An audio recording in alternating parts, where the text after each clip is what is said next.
ഇന്നലെ കൊച്ചിയിൽ നടന്ന മഹാപഞ്ചായത്ത് സംഗമം വലിയൊരു ആവേശമായിരുന്നു എന്ന് തന്നെ പറയാം. 10,000-കണക്കിന് കോൺഗ്രസ് പ്രവർത്തകരെ സാക്ഷി നിർത്തി രാഹുൽ ഗാന്ധി പ്രസംഗിച്ചപ്പോൾ എല്ലാവരും ഒരു കാര്യം ശ്രദ്ധിച്ചു. കേരള രാഷ്ട്രീയത്തെ ഇത്രയേറെ പിടിച്ചുകുലുക്കിയ ശബരിമല വിഷയത്തെക്കുറിച്ചോ സ്വർണ്ണക്കടത്ത് വിവാദത്തെക്കുറിച്ചോ അദ്ദേഹം ഒരു അക്ഷരം പോലും മിണ്ടിയില്ല. എന്തുകൊണ്ടായിരിക്കും രാഹുൽ ഗാന്ധി ഇങ്ങനെ ഒരു നിലപാട് സ്വീകരിച്ചത്? അത് നമുക്കൊന്ന് നോക്കാം. യഥാർത്ഥത്തിൽ ശബരിമല വിഷയത്തിൽ കോൺഗ്രസിന്റെ ദേശീയ നേതൃത്വവും കേരളത്തിലെ നേതൃത്വവും തമ്മിൽ പണ്ട് ചില അഭിപ്രായ വ്യത്യാസങ്ങൾ ഉണ്ടായിരുന്നു.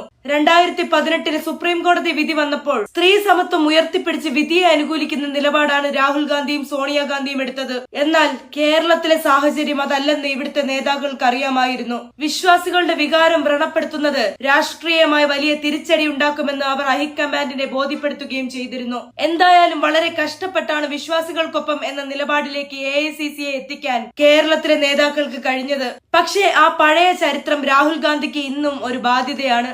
ഇന്നലെ അദ്ദേഹം ശബരിമലയെക്കുറിച്ച് സംസാരിച്ചിരുന്നെങ്കിൽ അത് പഴയ നിലപാടുകളെ കുറിച്ചുള്ള ചർച്ചകൾക്ക് വീണ്ടും വഴിമരുന്നിടുമായിരുന്നു.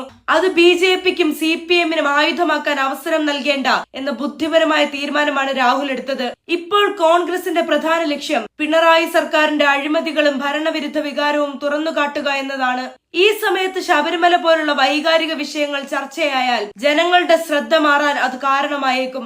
യുവ നേതാക്കൾ മതേതരത്വത്തെക്കുറിച്ച് സംസാരിക്കുമ്പോൾ ഇത്തരം മതപരമായ വിവാദങ്ങളിലേക്ക് കടന്നു ചെല്ലുന്നത് വോട്ട് ബാങ്കിനെ ബാധിച്ചേക്കാമെന്നും അദ്ദേഹം കരുതി കാണും. മാത്രമല്ല, മഹാപഞ്ചായത്ത് എന്ന ഈ പരിപാടി തന്റെ വികസനത്തെയും അധികാര വികേന്ദ്രീകരണത്തെയും കുറിച്ചുള്ളതായിരുന്നു. തന്റെ പിതാവ് രാജീവ് ഗാന്ധി നടപ്പിലാക്കിയ പഞ്ചായത്ത് രാജ് സംവിധാനത്തെക്കുറിച്ച് സംസാരിക്കാനാണ് അദ്ദേഹം ആഗ്രഹിച്ചത്. ശബരിമല വിഷയം KPCC കൈകാര്യം ചെയ്യട്ടെ എന്നും താൻ ദേശീയ കാര്യങ്ങളിൽ ശ്രദ്ധ കേന്ദ്രീകരിക്കാമെന്നുമുള്ള ഒരു പ്ലാൻ അദ്ദേഹം നേരത്തെ തന്നെ തയ്യാറാക്കിയിരുന്നു. ചുരുക്കത്തിൽ പഴയ തർക്കങ്ങൾ മറച്ചുവെക്കാനും കേരളത്തിലെ ഭരണവിരുദ്ധ തരംഗത്തിന് മങ്ങലേൽക്കാതിരിക്കാനും രാഹുൽ ഗാന്ധി പ്രയോഗിച്ച ഒരു രാഷ്ട്രീയ തന്ത്രമാണ് ഈ മൗനം എന്നത് വ്യക്തമാണ്. വിശ്വാസി സമൂഹത്തിനിടയിൽ ഇത് ചർച്ചയാകുമെങ്കിലും നിലവിലെ സാഹചര്യത്തിൽ വളരെ ബുദ്ധിപരമായി പ്ലാൻ B പുറത്തെടുത്ത് വിവാദങ്ങളിൽ നിന്ന് അദ്ദേഹം ഒഴിഞ്ഞു മാറി എന്ന് വേണം പറയാൻ.